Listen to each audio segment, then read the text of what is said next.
Hello, everybody. This is Dr. Duke with another installment of Right Makes Might. Happy to be here with you today. Well, if you're like me and a whole lot of other people, you're getting really sick and tired of watching spoiled brats on university campuses occupying buildings, shutting down debate, getting in the way of speakers, shutting down programs, screaming at the top of their lungs for all sorts of special privileges, all sorts of revisions to the curriculum, and the removal of administrators and teachers who say things they don't like, the banning from campus of people with views that are different. If you're tired of all of that, you should take a moment and give a real shout out to Ohio State University Vice President Jay Casey, who absolutely eviscerated a group of know-nothing college kids who occupied one of the administration buildings on the Ohio State campus in Columbus.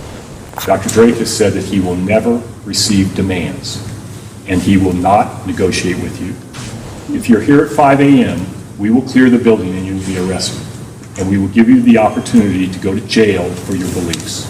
This is revolutionary, folks. This is somebody choosing to be an adult in a world of children. Look, I have very little hope that what happened at Ohio State will catch on across the country. It really should. More likely that at some point, student activists will compel Mr. Casey to apologize for his crude insensitivity. But for the duration that this is up and running, we're gonna go with it. As a university professor myself, I see this all the time, and I've got 4 solutions to the problem on our American campuses. How do we take back our campuses? How do we stop this whining and political manipulation by a bunch of undereducated children? 4 things you can do. Number 1, the first thing the universities have to do is stop the double standard.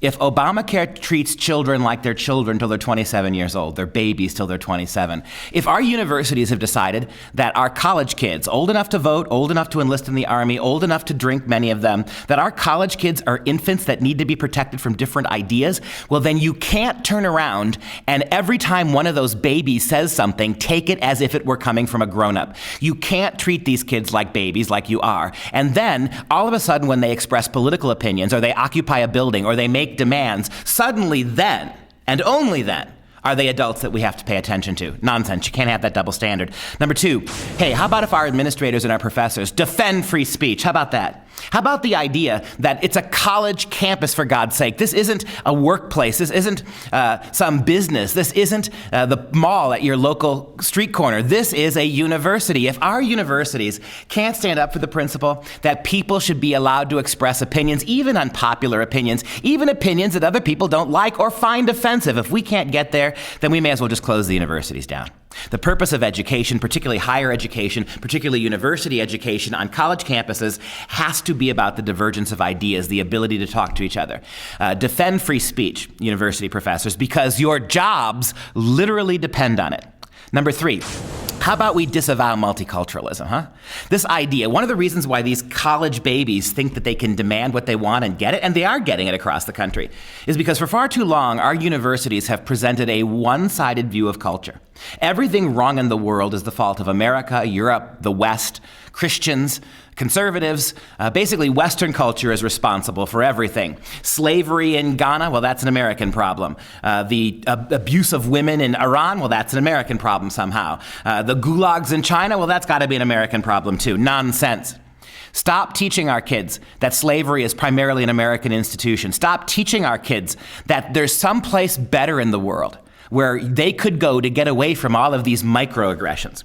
The reality is, on a college campus, if you simply taught world history and American history, Western history, you taught history the way it was, you would by all means account for America's warts, her demerits, her problems, her injustices. We get that to the hilt. We are America. We teach what we've done wrong.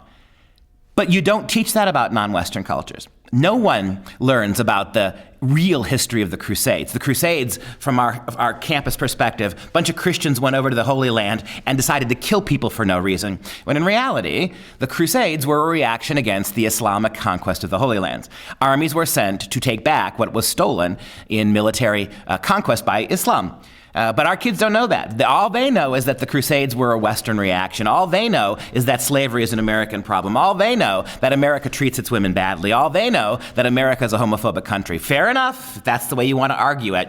But if you simply laid the history of America alongside the history of most of the rest of the world at any particular point in world history, you will find that we come across pretty good.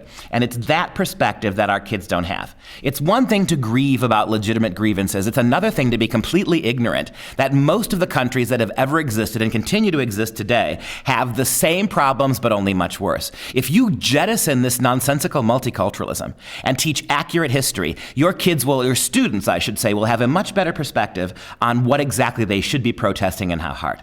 And finally, fourth and last of all, how about civil discourse? Everybody has the right to express their own opinion. We've all agreed on that, except on our college campuses. Reinstate free speech, but also insist upon the fact that if you're old enough to be at college, if you're old enough to drive a car, to drink, you're old enough to vote, to participate in the military, then you should be old enough and mature enough and wise enough to air your grievances civilly, to engage in civil dialogue, to respect the rights of people to disagree with you, even vehemently, and to allow alternative viewpoints on your campus, in your dorm room, in your classroom. How about we insist on those four things as a way of fixing this problem? But in the short term, you go, Mr. Casey. I hope you're vice president at Ohio State University for a long time. Go Bucks. This is Right Makes Might with Dr. Duke.